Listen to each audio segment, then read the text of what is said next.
These digital hubs provide your remote employees a designated space to interact, collaborate, and learn from each other. This leads to better connection building and thus social learning. Team building activities are absolutely essential in remote work.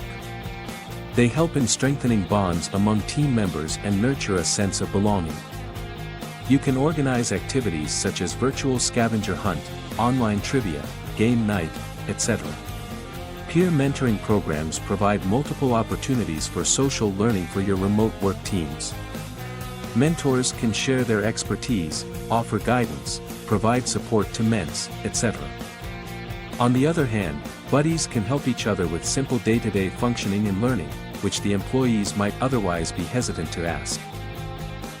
So, make sure to devote time to regular check-ins and establish structured communication channels for effective social learning for the remote workforce.